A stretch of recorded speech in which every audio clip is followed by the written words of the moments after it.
Chapter 20, Transfer of Title. In this chapter, we're going to talk about the 4 methods of title transfer. We're going to explain the process of transfer of title of a deceased person's property, and learn some other terms as well. What happens to that property? So title is just a word. Title in real estate is just a word that means ownership, right? Alienation is a transfer of title to a parcel of real estate. A parcel is a piece of land with legally defined boundaries to it.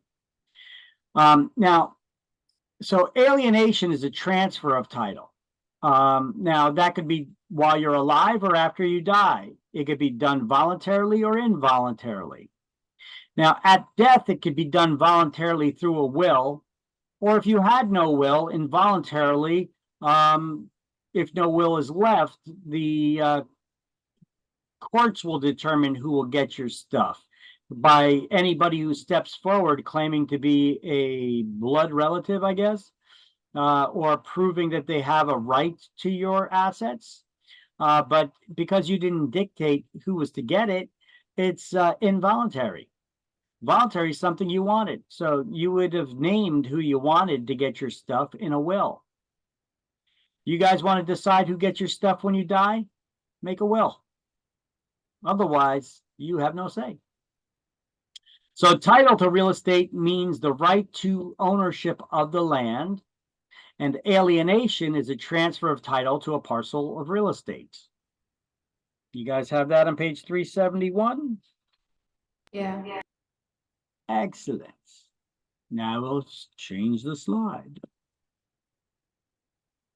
So voluntary alienation can be done by gift, sale, or exchange. You could give the property away, you could sell it, or you could exchange it.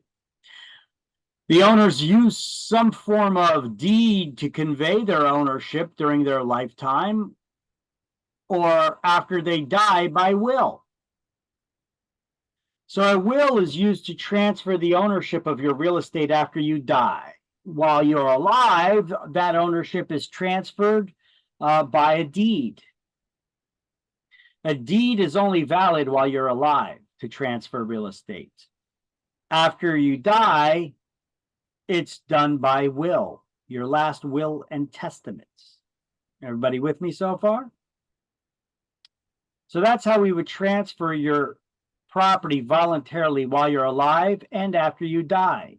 While you're alive, it's by some sort of deed of conveyance. After you die, it's using your will. If you don't have a will, then it's going to be involuntary alienation because you didn't get a say in it. Who gets your stuff? And if nobody steps forward to claim, any of your relatives step forward to claim it, guess who gets your stuff? The government. The government takes it. They sell it at auction and they keep your money.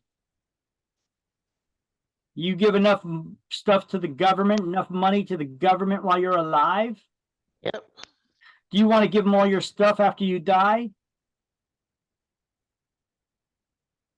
Not to the government. Then write a will. You could even write it by hand on a napkin. A handwritten will is legal in New Jersey and requires no witnesses to witness it. You just got to make sure you write in there who you are so that they know whose this belongs to, this document. So we call that a holographic will, one that is completely handwritten and requires no witnesses, because it's easy enough to detect if the whole entire document is a forgery versus just a signature. So the one with just a signature requires a witness, 2 witnesses. Any will that's maybe typed out and then just signed, but one that's completely handwritten requires no witnesses, and that's called a holographic will. So dedication is when you give land to the government for a public use like streets, schools, and parks. And that has nothing to do with death. You're alive and you give land to the government.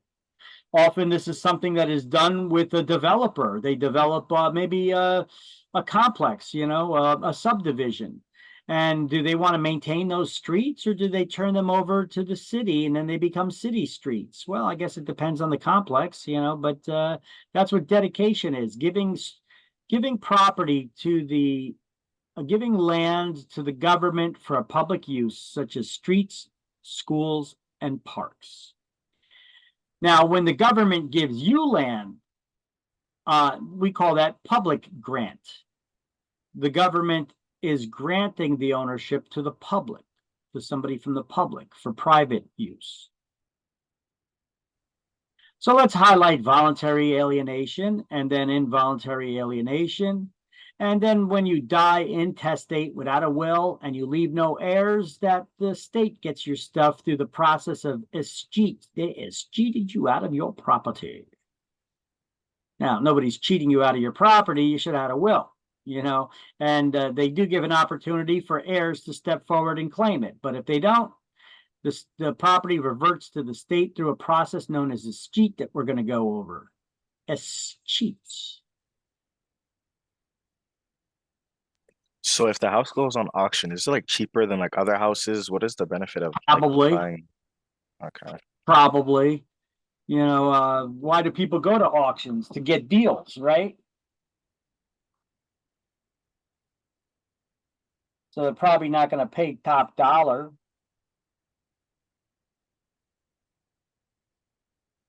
Unless it's a very desirable property and you got a lot of people that are bidding for it, wanting it. But either way, who's going to get the money from that auction? Well, it's going to go into a fund, and it's going to be held in a fund for 1 year. And your heirs have an opportunity to step forward and claim it. But if they don't within that 1 year, then the state gets to keep the proceeds from that auction. The last part, I don't see the last part in the book. This is on page 373, the last part. Gotcha. In a partition proceeding, a partition is a court proceeding where two people are co-owners of a property, let's say, for example. And let's just say you and I own a property together. I want to sell and get out. I'm moving out of New Jersey. But you don't want to sell. You want to keep that property. Okay, buy me out. And then you're like, well, I don't got the money to buy you out. Am I stuck owning the property with you then? Well, I could try to find another buyer to buy my ownership shares or interests. But I'm having a tough time trying to find somebody to buy my shares of interest and not buy the whole entire property, just buy my interest in the property, which then they'll co-own it with you, some stranger to them. So that's very difficult to do. So I'm unable to find a buyer like that. So am I stuck with the property, being owning this property in New Jersey with you when I want to get the hell out? No. I could take you, my co-owner, to court and ask a judge to partition the property. A partition proceeding, a judge will see if the property can be physically partitioned, cut and separated into two properties. But if this cannot be done, then the judge will order the property sold, and then those proceeds would be split according to our ownership interest. That's what a partition proceeding is. So is that voluntary or involuntary? On the second party, it would be involuntary. Yeah, because you don't want to sell, but I'm forcing you to. I'm taking you to court and having a judge order it sold. So it's involuntary alienation. You see at the beginning of the sentence, involuntary alienation. It's a court action called a partition proceeding, where one co-owner seeks to force another to divide or sell the property.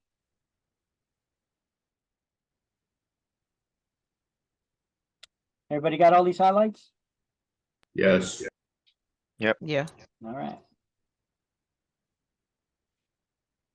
So involuntary alienation can happen without the owner, without the owner's consent. And this can be done by escheat, by eminent domain, When the government takes your property for a greater public good, but then they justly compensate you, you didn't really have a say in that matter. Unpaid debts by process of foreclosure, through a court action like a partition proceeding, through adverse possession, when a squatter's been using your property for a period of time as defined by law, they could take you to court and claim ownership of that property. Can you explain the quiet title? Suit to quiet title is an action where a judge will make a decision in one party's favor or the other. Basically, if you're claiming to be the rightful owner of the property and I'm claiming to be the rightful owner, a suit to quiet title will quiet one of us down when a judge renders a decision as to who's the actual owner by looking at the evidence that we both present to him. So that's why they refer to it sometimes as a suit to quiet title. Title is ownership, and somebody's making a lot of noise about the ownership. So we want to quiet that down. So this lawsuit is where a judge would look at the evidence and then they'd render a decision who's the actual owner or not, and shut the other person up. Is that a term we need to know? I know you don't have it highlighted, but it's there. So Yeah, I mean, you'll probably see it in other chapters too, but suit to quiet title, that's basically what that is. Like a break or a gap in the chain of title. That's where if you look at the court, if you look at the public records and doing research, you could link one past owner to the next owner to the next owner by looking at the documents that have been recorded in the public records. But if you can't do that, it's known as there being a break or a gap in the chain of title. And this could usually be cured by just simply showing the evidence to a judge and having a suit to quiet title, or having a previous owner sign a quitclaim deed saying that they sold it to you, you just never recorded it perhaps. So it's basically just a lawsuit where a judge rules in one person's favor versus another. So you can't sing one claim in favor of another. That's an action to quiet title. It's right here underneath the partition. All right, and then we have this easement by prescription, squatters' rights. This is something we're going to go over in chapter 7 more, I believe. This is chapter 7, not 6. An easement by prescription is also known as adverse possession. If somebody's been adversely in possession of your property for a period of time as defined by state law, that person it's possible that they can take the owner of the property, to court to claim ownership of the property that they've been using, that they've been squatting on, if they've been using it for the long enough period of time as defined by law. It's obvious that they've been using it, and they've been using it out in the open, continuously, hostile, adverse to the owner's title. They could claim adverse possession. However, they have to go to court to do it. It's not automatic where they become the owner of your property simply because they've been using it for a long time. They still need to take you to court and claim that ownership and then prove it. It ain't easy to do. So the use had to have been continuous, hostile, adverse to the owner's title, exclusive, and without the owner's approval. If the owner gives you permission to use their land, you can't claim ownership because you've been using their land. You know, it has to be against their permission you've been using it. But they didn't take any action to get you removed. Additionally, the use must be visible, open, and notorious. It has to be obvious that you're using it, not that you're sneaking on the property at night, or you got an underground doggy fence that you put there. So, you know, I've been using it, you know, has to be obvious. The prescriptive period in New Jersey that somebody can file a claim for that is 30 years for improved lands, or 60 years for unimproved lands, meaning there's no improvements on it. What's an improvement? A man-made improvement, you know, like a house. a paved road, sewer pipes. If there's improvements on the land, it's 30 years is the prescriptive period. If there's no improvements, if it's just woodlands, it's 60 years the person had to have been using your property for before they could claim adverse possession and take ownership of it. So they would have had to been on the land for 30 to 60 years Yes, before they can actually try and claim it? yes, Oh, so it's not up to 30 years no, or up to 60. It's It- you had to have been there 30 to 60 years. 30 years if it's Before- improved lands or 60 Right. years if it's unimproved. Yep. Oh, Although, damn. although this law is going to change to the common law period of 20 years at some point in time in the future. Who the hell knows when that's going to be? Because as far as I've been tracking it, it's been over 12 years already. That still has not been done. Our politicians are actually working to change this law to do away with the 30-year and the 60-year period and make it 20 years, the common law period. But our politicians, who the hell knows what's taken them so long? If they want to pass a new tax, they could do that in 30 days. But they're all in agreement what to do here. The politicians in New Jersey created too many laws covering the same topic to the point that there's a conflict in the law. That now if you wanted to sue somebody to claim adverse possession and take ownership of the property because you've been using it for that 30 or 60 years, you ain't going to get it. Because there's another law on the books, which is the common law period of 20 years. And it says that if you've been using it after 20 years, you have to file the suit. But New Jersey has a law in the books that says, well, if it's improved lands, it has to be 30 years, not 20. And if it's for unimproved lands, it's 60. So there's a conflict in the law. Nobody can gain ownership by easement by prescription in New Jersey right now. And so years ago in New Jersey, there was a lawsuit where one corporation tried to sue another corporation because they had a fence around their property. This is unimproved lands. So they had the fence on that property for over 60 years. So now they took them to court to claim ownership of that property. And it was fought by the other corporation. And a judge said, well, I cannot rule on this because you're both making arguments and you're both right. There's a conflict in the law. And it's not the judge's job to determine the law. It's the politician's job to make the laws. Judges only render decisions based on the law. That's their job.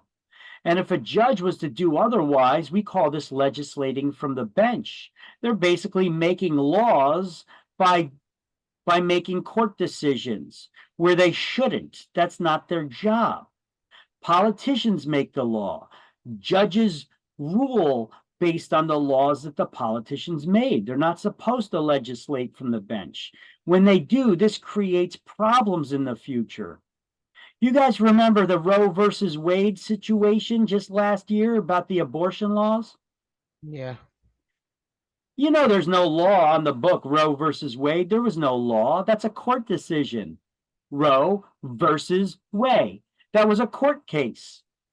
That a judge improperly ruled on the decision, basically legislating from the bench and creating a standard that all other future court cases were basing their decisions on, which none of them should have done that. The first judge should have never done that 50 years ago. He was legislating from the bench. He should have kicked the case out of court and left it for the politicians to create a law covering the topic. A judge cannot rule on cases like this. They could simply dismiss the case because there's no law on it. Let a politician create a law. When the now we hear our politicians were very vocal last year, weren't they? Some of them were even accusing the other parties who are against the abortion for trying to take away women's rights, trying to take away long-standing law. Only thing is, there was never a law that was created, so how could it be a long-standing law? It was a precedent that was created by an improper decision that a judge made. So instead, they kicked it out of court. Did this court decision that went up to the Supreme Court last year, did it do away with abortions altogether? No. No. All it said is there's no law on it. So it's up to each state now to create their own laws, unless the politicians in the federal government who are making all this noise in the media decide that they want to risk their careers and create a law on that. And no, because it's a hot button topic that they're not sure how their constituents of a majority constituents in their areas would then vote for them or reelect them. So they don't want to touch that one with a 10-foot pole. So they like to make a lot of noise in the media, but did you see any politicians that were screaming and yelling about taking away the women's rights? You see any of them that actually put forth a law or voted on a law to make abortion the law of the land, as they kept saying? No, not a single one of them. So they're all just pandering. They don't want to fix the problems and issues by creating laws or even discussing it or debating it. Otherwise, what are they going to run for election on next time? They have to have these hot button issues that are so passionate amongst people, so that they could argue them next time as the reason that they're going to run to fix the problem that they're never going to really fix. So getting back to the topic is the judges. It's not up to the judges to make law. It's only up to the judges to render the decisions. And currently in New Jersey, the politicians made too many laws covering the same topic. So a judge kicked this out of court like they're supposed to. But now, over 12 years later, that's how long I've been following this. 12 years later, they still have not fixed the law. And they know what they want to do. They're going to do away with the 30-year and 60-year period and make it a 20-year common law. What the hell's taking them so long? What are our New Jersey politicians so busy doing that they can't just sign the paperwork into law? You tell me. See, when our politicians can't handle these simple tasks like this, what makes you think they can handle difficult ones? Time to vote those suckers out and replace them with people who can, right? Anyway, that's what the law is going to change to, 20 years. But as far as your exams are concerned, you're going to study 30 years for improved lands and 60 years for unimproved ones. Okay? Yeah. And then in real life, just so that you know, it's going to be changed at some time to 20 years. I just don't know when. It's been over 12 years that I've been tracking it. So through the process of tacking, successors in interest can add one person's time of possession to that of another, combining them to reach that prescriptive period of 30 years or 60 years. So like you said, do you have to be sitting on that property for 30 years and using it for 30 years? Well, if you don't, someone else, a successor to you, had to. So basically, Right. Okay. you could That's add right. on one person's time of use to that of another. But in order to do this, you had to have been successors in interest. And let's see, what does the book explain as a successor in interest? I was gonna ask, is that like if my aunt dies and my cousin's been living with my aunt and I guess she has a will or whatever, but Yeah, she doesn't relatives. leave it to him, but he's been in that house for forever. Yeah, Is that like where that goes into play? yeah, a landlord and a tenant, a seller and a buyer, or you could have a relative that's been using it and passing that interest on to another relative. Correct. So that's what a successor in interest would be. Now, how could you prevent somebody from taking ownership of your land by making such an adverse possession claim? Well, the owner of the land can simply give them permission to use it. Because, well, let me see. The first one here is not that. The first one is an owner can take legal action to remove any adverse possessor. First of all, get that person off your land, right? They could cut off their continued access. That would reset the time clock. Or they could give them permission, because once again, you can't claim adverse possession if the owner gave you permission to use the land. And an easement by prescription cannot be claimed against publicly owned land, only against private owned property. So let's Wait, do wait a highlight. minute, real quick. You said adverse possession can't be See the last line? Note, an easement claimed prescription. if you have permission. Yeah, give them permission. Can't claim the easement with the owner's permission to use the land. It has to be adverse, hostile to the owner's title, exclusive, and without the owner's approval. If I gave you permission to farm a piece of my Right, land, okay. plant a garden, and you've been doing that then for years, you can't claim, well, I've been planting a garden, or my grandmother's been planting a garden on that land for years. Well, yeah, because I gave her permission to. Doesn't mean that you could claim ownership of it now. She had permission to. If she was doing that without my permission, I would have kicked her off the land. I'd put up a fence and told her to stop doing it. So I'd have put up a fence to cut off her access, and I would have gotten her off my property. But I gave her permission to do it. You can't claim ownership of that now. Come on. I could have been mean to your granny, but I was nice. Now you want to take my land? Get at it.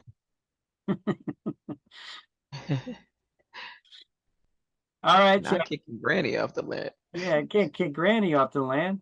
So look, on 373, let's do these highlights. Let me see, is this the actual latest one? Is this a little bit different? Easement of prescription. I think this is the same current one, yeah. Adverse possession, yep, this is the current one. So do all these notes here. Next to adverse possession, write / easement by prescription. Above the word transfer, write alienation, because alienation is another word for transfer of property, right? Alienation. And in chapter 6, this is also mentioned on page 110 and 111. Okay, it's chapter 6 that we're going to go over adverse possession after we're done here in chapter 20. We're going to go, because we just finished chapter 5 before, we're going to go back there and finish that chapter 6. And then in New Jersey, a person may acquire title by adverse possession through the continuous, open, notorious, hostile, and exclusive occupation of another person's property for 30 years, 60 if woodland. Tacking is continuous periods of adverse possession may be combined by successive users. And the process is not automatic. Legal actions necessary to perfect the claim. Called a suit for adverse possession or a suit to quiet title.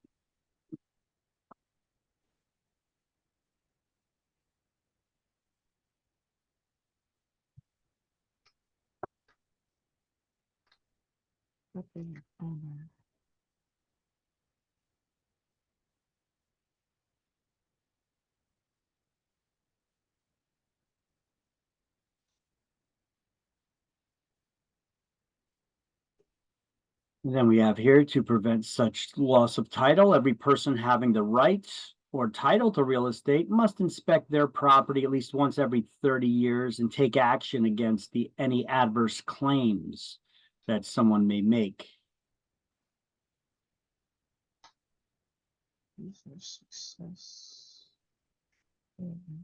This last paragraph about inverse condemnation, you're not going to get on exams, but it's good to know for real life, actually. It's good to have this knowledge. I got into an interesting conversation with a mayor of Metuchen about this, and some other people recently too, about cases of possible inverse condemnation. So having this knowledge was it kind of like shocked all the people I spoke with that I knew what this was, and I brought it up. So property owners who feel that the government creates so many rules and regulations, perhaps changing zoning laws and what you could do with your own property and all kinds of stuff like that. If they create so much rules and regulations and red tape that dictate how you could use your own property, that they basically render it useless, they're basically condemning your property without officially condemning the property. They call this inverse condemnation. So many burdens are put on the owner of the property that the government basically rendered the property useless, and they never paid you for it. So you could actually sue the city, the municipality, for inverse condemnation, forcing them to pay you, to reimburse you for the loss of value that you've occurred now for them rendering your property useless.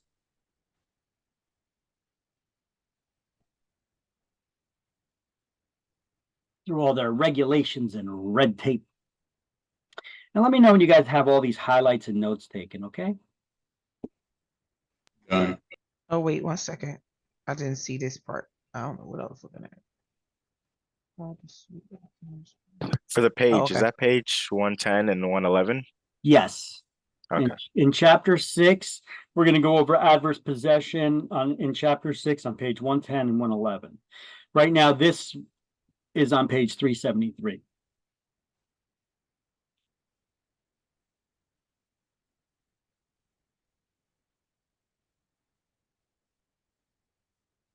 Okay. So I'm good. here on page 110 and 111, you don't got to go back there now and highlight this right now. When we get there, we'll have these screenshots for you to highlight it there again. But in chapter 6, this is basically what it says. When someone's used another person's land for a certain period of time as defined by state law, an easement by prescription can be claimed. The claimant's use must have been continuous, hostile, adverse to the, it's basically the same stuff that we see here in chapter 20. Now, the interesting thing is they say New Jersey law is silent as to the required number of years. Yeah, our politicians are silent, not the judges.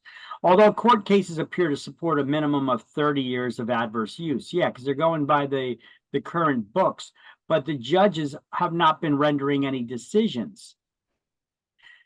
Basically, this is all wrong. The title, the person who wrote the book here on this, they're kind of confused on it. They haven't been following it, I guess, as closely as I have. It's 30 years for improved lands, 60 years for unimproved lands, but there's a conflict because there was that court case with the common law for 20 years. And because of that, the judge kicked the case out of court. So there is no court cases supporting a minimum.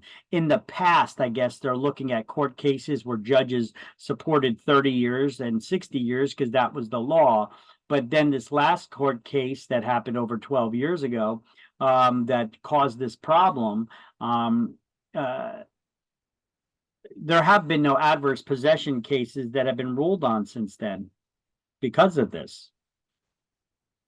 Now, an owner can halt the process by specifically granting permission for use, or by cutting off the continued use, or by taking legal action to remove somebody from the land, get them off your property. And then you could do that tacking, and legal action must be taken. You don't automatically become the owner just because you've been using someone else's property.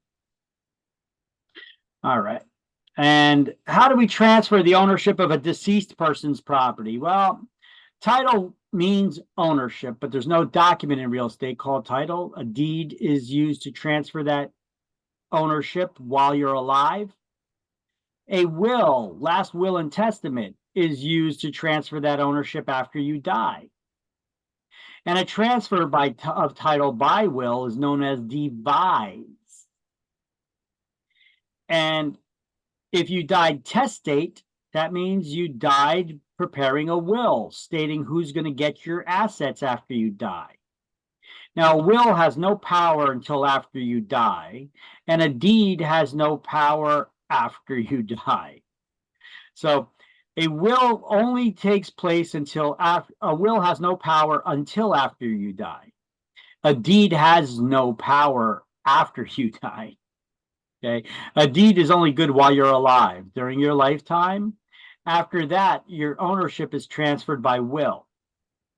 Hopefully you had one, because if you didn't, then every state has a law of descent and distribution that dictates who gets your stuff after you die if you die intestate. That means without a will. And we're going to go over that in just a moment. So transfer of title by descent takes effect when you die intestate, having no will. It is involuntary because you did not decide who's going to get your stuff after you die. So you should consult with an attorney about making a will and what your options are with your stuff. Whether you want to, there's a lot of different ways that you could set up for heirs and people to inherit your assets and such, so you should consult with an attorney on that stuff. I'll just leave it at that. But if you guys don't have anything, I mean, you guys could get Quicken Will Maker or one of those types of things, a software really cheap, like below $20, and it's legal in all 50 states. And you could write a will, type it up, answer the questions, and then it'll print out a will for you. And then you just have 2 witnesses sign it and get their signatures notarized, and then you got yourself a valid will. Just make sure that somebody knows that you have a will and where it is. A will does you no good if nobody knows about it, right? So Right. there's that little thing there.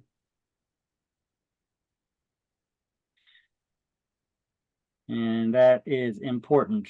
Make sure there's multiple originals, duplicate originals of that will. Don't lock it up in a safe when nobody got the combo. I remember when my dad was alive, we knew that he had all of his important documents in his briefcase, and we knew once he died that, you got to go into the briefcase and, his important documents like his life insurance policy, where he wanted to be buried, and all that stuff was going to be in there. So, that's how it should be. Let your family know where all your important stuff is. All right. So transfer of deceased person's property. Intestate means you didn't have a will. Testate means you did. Probate is the legal process by which a court determines who inherits the property of a deceased person and what the assets of that estate are after all debts have been paid. An executor is a man who you name in a will to take on the duty to make sure that all your final wishes are carried out according to your will. And an executrix is a female you name in a will to do that. An administrator is someone who a court names. If you did not name an executor or executrix in your will, the court will appoint an administrator to handle those tasks.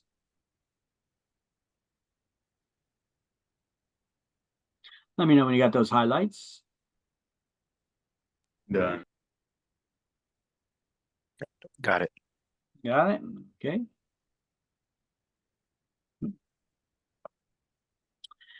And once again, this is something I also had in slideshow number 5. Remember, with all the terms and death terms and definitions? An heir is a natural blood relative who can inherit your belongings. A devise is a transfer of property by will upon death, your last will and testament, and the devisor is the one who wrote the will, leaving you that stuff. The devisee is the one who was named in the will to get that stuff. Demise should not be confused with devise, because demise is a transfer of property by lease. Every lease has a demising clause in it. Devise is the transfer of property by lease. So the one that does not sound like death is. Demise, you finally met your demise. That's the one that sounds like death, but it actually is not. Testate means you prepared a will. Intestate means you did not. Testator is a man who makes a will. Testatrix is a female that makes a will. And probate is that court proceeding to determine who the natural heirs are. If you did not have a will, or if you did have a will, to confirm that those people you named in the will are who they say they are, and that probate process will also make sure that all of your debts have been paid before your assets are paid out. An executor is a man who's named in a will, and an executrix is a female who's named in a will to make sure all your final wishes are carried out that you wrote in the will. If you did not name an executor or executrix, an administrator will be named by the court to handle that duty. Descent and distribution is a law that all states have that says that if you die without a will, the laws of descent and distribution determine who is entitled to get your stuff. And if those people don't get it, or those people are not around or step forward, then the state gets it. So in a moment, we're going to go over what the rules of descent and distribution are in New Jersey. Not that you need to know for exam, but because a lot of people are often very interested. They ask questions about this. Now, escheat is when you die intestate. That means without a will, and no heirs could be located. Your property will revert to the state. The state gets your stuff. Basically, they'll sell everything at auction and hold that money in a fund for 1 year, in which time your heirs can step forward to claim it. But if they don't, then the state will get the money. So have yourself a will. Legacy is your personal assets that you've gathered, you've amassed during your lifetime. And a bequest are your wishes, who you wish to get that personal property. Your legacy and bequests. I bequeath to thee my vast fortune of $4 in my bank account. Okay, that's my wishes that you will get it, you know. And then lastly, dower and courtesy. New Jersey no longer has any new dower courtesy rights being created. This is an ancient right in New Jersey. That was they abolished the creation of any new dower or courtesy rights in May 28, 1980, a date you need to know. Now, dower is a wife's right in her husband's property for all the property that he owned during their marriage upon his death. And courtesy is the similar right that a husband has in the wife's assets that he's entitled to. So, how do I remember this? Once again, dower begins with a doe, and a doe is a deer, a female deer. So dower is the wife's right in the husband's property, and because men should be courteous to women, courtesy is the man's right. Now, New Jersey abolished the creation of any new dower or courtesy rights. They did not extinguish any addition. They did not abolish any existing dower or courtesy rights. So anybody who was married before May 28, 1980 in New Jersey, they still have dower and courtesy rights with each other. Your spouse has a right to all your real estate that you owned during your marriage upon your death. So now today, if you were married after May 28, 1980, your spouse only has rights in your primary marital residence that you've lived in together, not the other properties. Those you can leave to your girlfriend. Kidding. I jest. Okay. Missing money. New Jersey used to be involved in. We're not involved in that site anymore, but other states still are. Instead, New Jersey created their own version of it. It's now unclaimedproperty.nj.gov. I told you guys about this last week there.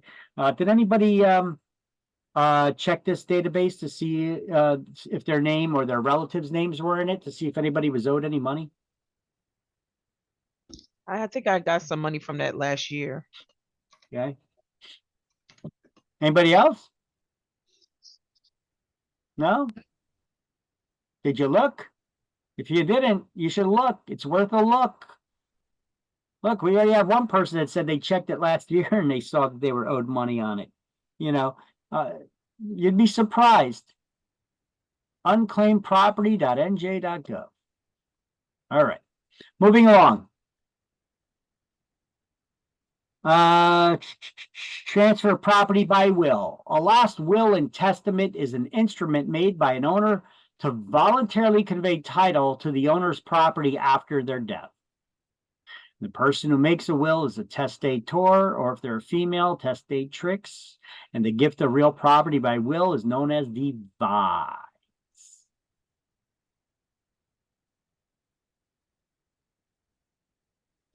Now, in New Jersey, children can be disinherited, so be good to your parents, but that's not the reason why you should be good to your parents. They gave you life, for crying out loud.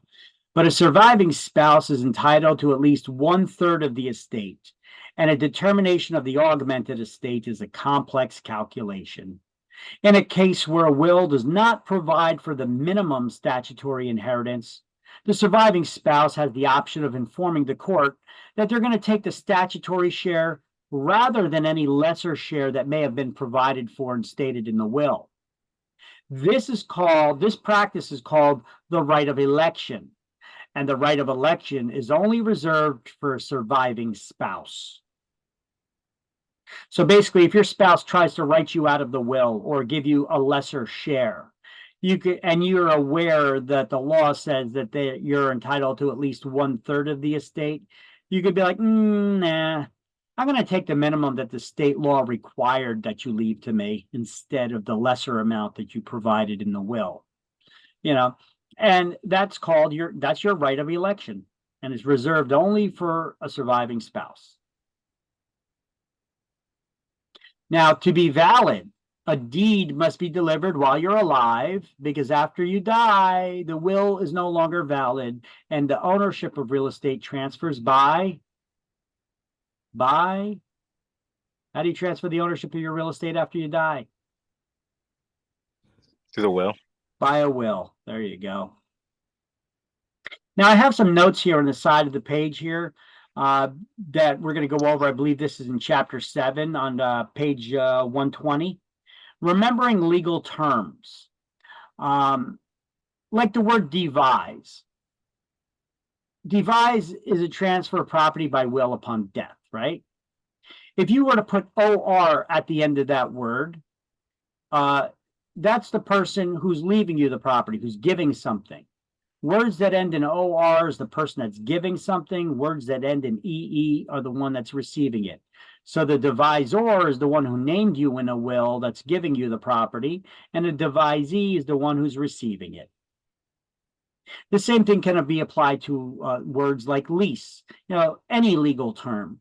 Like a lease is a document where an owner of property intentionally transfers their rights for a tenant to occupy and use that property for a period of time as defined in the lease.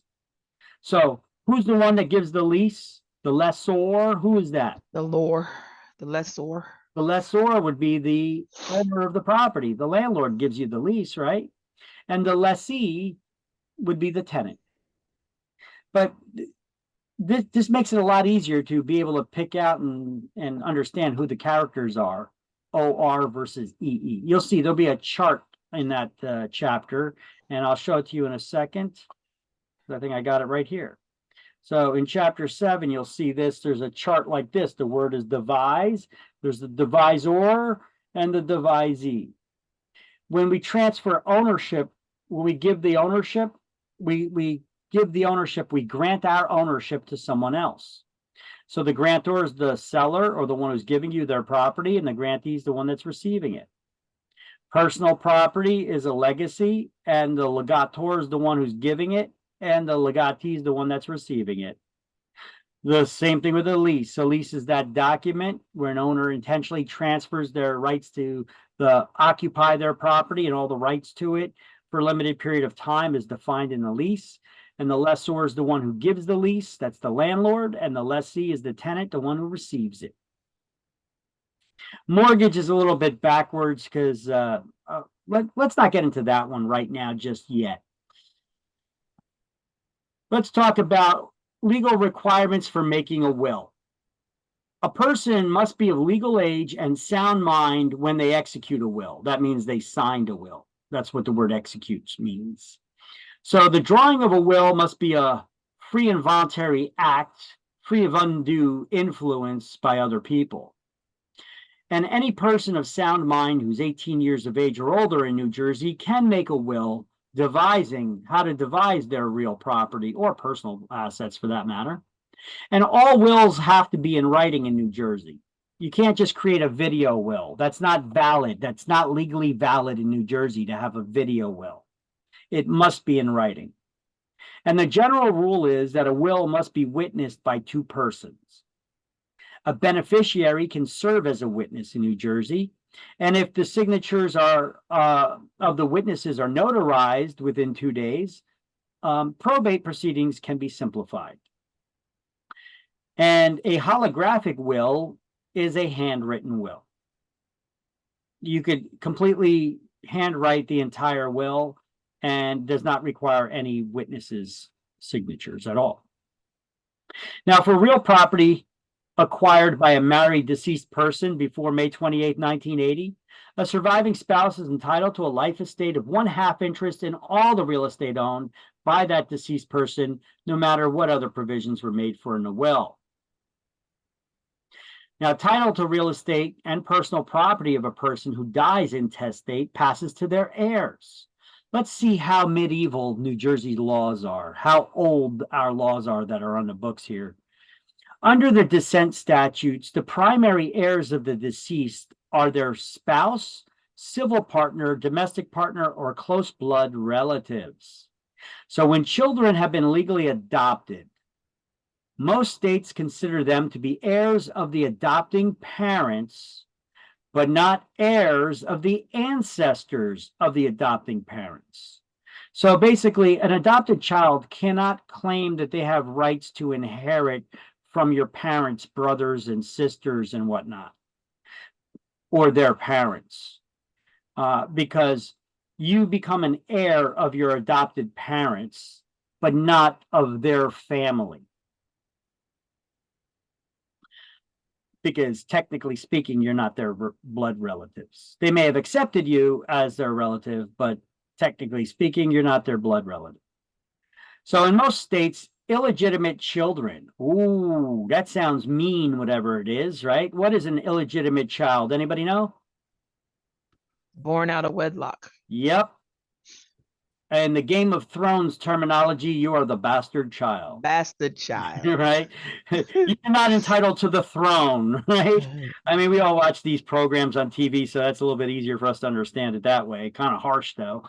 In most states, illegitimate children inherit from the mother, but they do not inherit from the father, unless the father admitted parentage in writing, or parentage has been legally established in some other form. You know, there was a blood test done or something happened, right? And if he legally adopts that child would inherit like an adopted child would from the father, but not from the father's side of the family, which that's kind of messed up because that child is actually a blood relative. Kind of messed up, huh? Mm-hmm.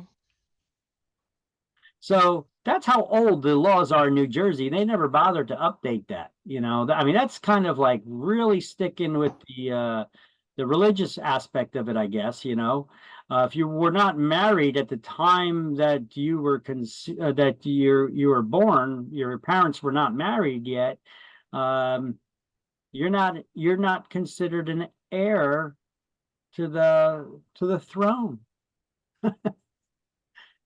So intestate real property is distributed according to the laws of the state in which the property is located.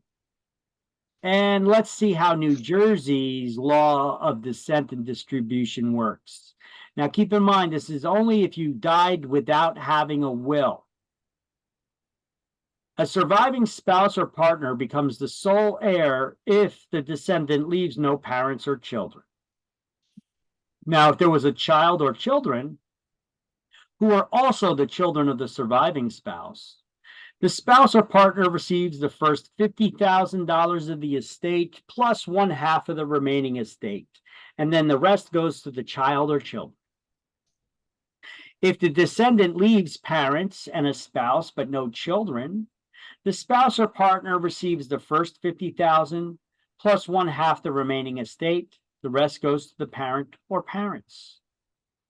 If there's no children, if there are children who are not the children of the surviving spouse, the spouse or partner receives half the estate, the child or children the other half. Where no spouse or partner survive, children become sole natural heirs. And when there's neither a surviving spouse or children or their own heirs, the estate goes first to the parents, and failing that, to brothers and sisters or their heirs. In default of any other natural heir, grandparents, aunts, uncles, and first cousins may be considered heirs.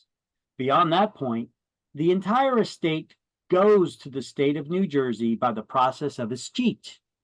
So that's how escheat. So that's how the laws of descent and distribution work. You guys recall what escheat is? Escheat is now if you die without a will and no heirs can be located, because we just went through the whole process of who those heirs Without a can will, no be. heirs.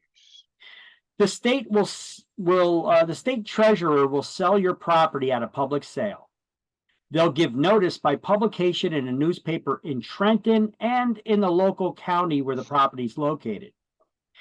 And then they'll hold those proceeds in a fund for 1 year. And if nobody claims it, then the state gets to keep it. That's how escheat works. So check unclaimedproperty.nj.gov, because that's where they would post it. I just found something from my grandmother. See? Look it up, guys. Not for me, but for her. That's okay. Found money, missing money. Help Granny out. Right? Oh, Granny don't need it where she's at, so it's Aw. okay. Well, you know, if she has guardians, legal guardians or whatever, then, you know, maybe they could look it up for her, you know. And if Granny is deceased, then her heirs can make claim to it. How does that website work? You just go, Pull it- you just pull it go, up. you search the name and then here, let me pull it up. They ask you the name, your name and the city, and you just hit search. Yep, yeah, I'm gonna pull it up right now. Just give me 1 second, and then I'll share it on screen here. Can you put the link in the chat? I have it on a picture, but Yeah, if I can just press on it real quick, that'd be a lot quicker. there you go. I'm gonna put that out for everybody. Boom, unclaimed funds. Oh, they changed it. Unclaimed funds.nj. Well, isn't it the same as unclaimed property? Let's take a look. You guys can see the browser, right? That's unclaimed property. Is what I Yeah. forgot. Well, look, and now it's forwarding to unclaimedfunds.nj.gov. So unclaimed. When you put the whole thing in, like you gave it to us, .org, nj.org, it comes up in New Jersey page. Well, it's nj.gov. Unclaimed property. I mean, .gov, excuse me. Yeah. So this is the comes one up. that I gave to everybody. Unclaimed property.nj.gov, and you see how I got it typed in the browser now, and now it changes to NJ. Okay, so this takes you directly to that page. Yeah, it's the Treasury page. of New Yeah, Jersey. unclaimedfunds.nj.gov. What the hell is that? Hey, I'm not sure if I that's don't the know. same thing. Hold on a second. Let me back it up. So let me see before you go to that link. Let me see what the hell that is. Maybe I just got another. I don't know. I had that one in my browser that I automatically clicked on. Unclaimedfunds.nj.gov. What is that about? Mm. Oh, this is a different page. Unclaimed property administration, claiming property. Oh, it takes you to the same place. Except they got a different domain on it. All right. Basically, here's the link. You can go to either one, unclaimedproperty.nj.gov or unclaimedfunds.nj.gov. I know unclaimed property, the unclaimed funds. I'm not sure if that's exactly the same thing. It looks like it's the same thing. So let's just stick with the unclaimedproperty.nj.gov, which then that still changes to nj.gov/treasury/unclaimed-property. And then it takes you here where you could see where you could upload claim documentation, check the status of claims. There's more information available here on these links. You can watch these videos that will explain to you how to claim the property, what is unclaimed property. Here, let's take a look. What is these? I never watched these videos before. I just know what it is, and you just plug your name in there. You could do a search and then provide whatever documents they need to follow through with that claim. Paying your bills on time raises your credit score. Yeah. Okay. Also try to expand this. Well, for any of these. Thank you for calling the New Jersey Unclaimed Property Administration. Doug speaking. How may I help you? Hi, I just stopped by my bank to transfer some money from a savings account I had forgotten about, and the bank said you have the funds. Is there any way I can get it back? Of course you can. It's your money. Banks sometimes send funds to New Jersey because they're considered abandoned under New Jersey unclaimed property laws. Really? What are unclaimed property laws? Unclaimed property laws work to protect consumers. Before these laws existed, banks and corporations would just absorb abandoned bank accounts and uncashed checks. Now the law requires businesses to turn this property over to the state for safekeeping. Even better, the state will return the property to its rightful owner with whatever interest accrued while the property was held. Well, how much time do I have to get the money back? Is there a limit to how long the state holds the property? No, the state never takes ownership of that property, and you never relinquish ownership. Property that is not claimed remains in the Unclaimed Property Trust Fund in perpetuity until its owner is found. So how does the state find the owners? That's not 100% true, because we just went over when it pertains to real estate, there is an expiration on that. Lots of ways. We advertise newly received unclaimed property in newspapers throughout the state. We also have an outreach team that attends public events year-round. On top of all that, we have a property search and claim submission application on our website. This application can be used to locate property, submit claims, check the status of your claim, and upload any required verification documentation. This application is on your website? So I can start getting my money back right now? Yes, you can. Head over to unclaimedproperty.nj.gov. Once you get to our site, select the Search for Unclaimed Property link. If you locate property in your name, follow the instructions for creating an account and submitting a claim. This is the quickest way to get your money back. Yeah? But what if I can't find my property on the site? What do I do then? If you can't find unclaimed property on our online search site, select the Claim Process link on our homepage. That page has a Request Property Search link. This link will take you to the Search Request tool where you can provide your information along with any property-specific details of what you're looking for. After submitting this information, a UPA customer service representative will conduct a thorough system search for any property and will notify you of the results. Well, I better get started. Thanks for your help. No problem. Call us back if you run into any issues. So I guess that's that. That's the unclaimed property page there. And how do you claim that property? Well, let's see if they show you here how to do that. When you do find it, by just doing the search on their website.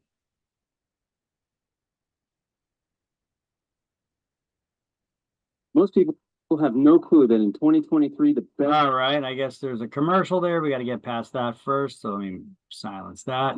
Then we get past that over. Hello, my name is Ben, and I work for New Jersey's Unclaimed Property Administration. This video is a quick guide to searching and claiming your unclaimed property, located at unclaimedproperty.nj.gov. Under the Claims section, click on the Search for Unclaimed Property link. To begin the claim process, enter your name into the name field on the right side of the screen and click the Search button. If you find property that you believe belongs to you, select the blue Claim button on the left side of the property record. You may select multiple property records from this page. Once you've selected properties you believe belong to you, select the blue View Claimed Properties button at the bottom of the screen. On this page, you'll need to specify your relationship with the property. Usually, you'll be the owner, but please read the claimant relationship descriptions carefully, as there are other types of relationships with unclaimed property. Once you've selected the claimant relationship, select File Claim in the top right-hand corner of the screen. This will take you to the contact information page. You'll need to enter your current personal information to advance your claim.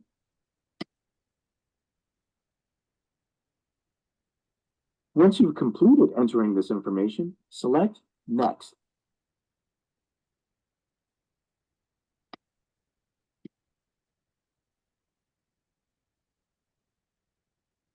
This will take you to the signature and preview page. Here, you'll need to read our legal language, check the acknowledgement box, and sign the digital signature exactly the same as how you entered your name in the contact information page. After completing these steps, select the blue Submit button in the top right-hand corner. Congratulations, you filed an unclaimed property claim with our office. We'll review your claim and you'll receive an emailed claim confirmation over the next 24 hours with further instruction or a payment confirmation depending on our initial review of your claim.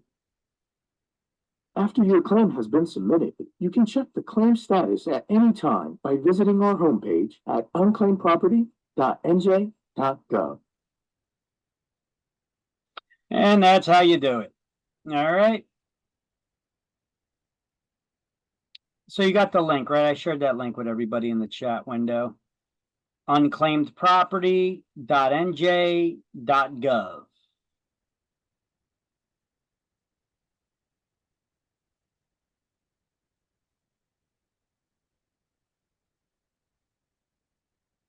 All right, let's get back to the slideshow. Oh, we were done. We're done. Yep, we're done with chapter 20 now. So let's do the key terms to review in chapter 20, shall we?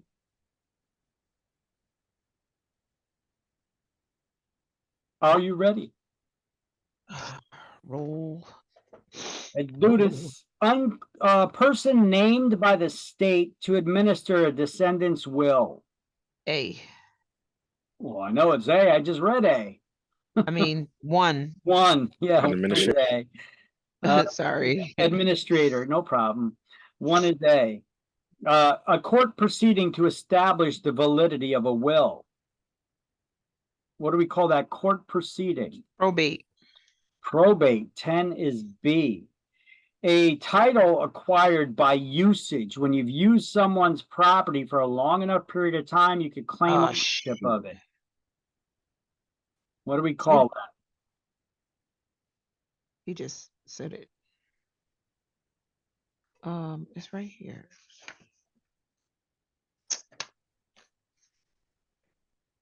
Adverse possession? Adverse possession. 2 is C. A person named in a will to administer a descendant's estate. Who is a person who's named in the will by the person who wrote the will? Executor? Executor, or if they're female, they would be an executrix. Executrix. Yes, but I think only they write executor here, so 5 is D. Next to executor, put a slash and write executrix as well, because it's an executor or an executrix. These are just gendered terms. EXECUTRIX, executrix.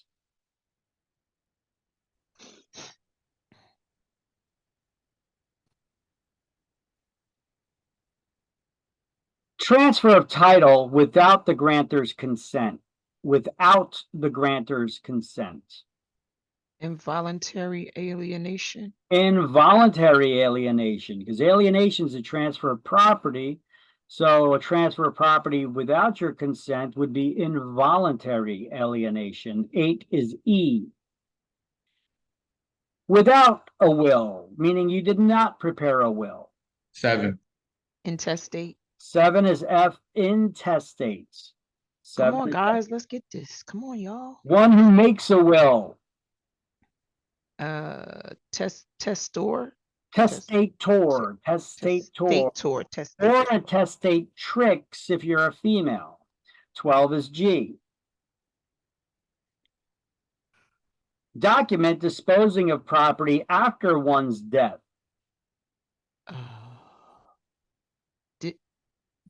Devise. Document Uh-uh. disposing of one's property after they die, after their death. 9? 9 is That's- H, the last will Really? and testament. Yeah, she got that echo there with her microphone. I don't know. Did you ever check your settings on that to see why you're echoing like that? Let me see. 9 is H anyway. Having made a will. Testate. 11 is I. Acquiring of property by natural heirs. Violet.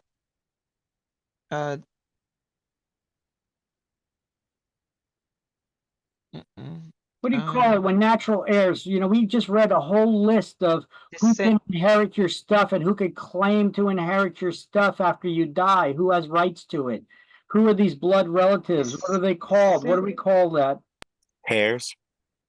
Well, they are natural heirs. don't think What do we call the process of determining who those natural heirs are that are entitled to that stuff? Devising.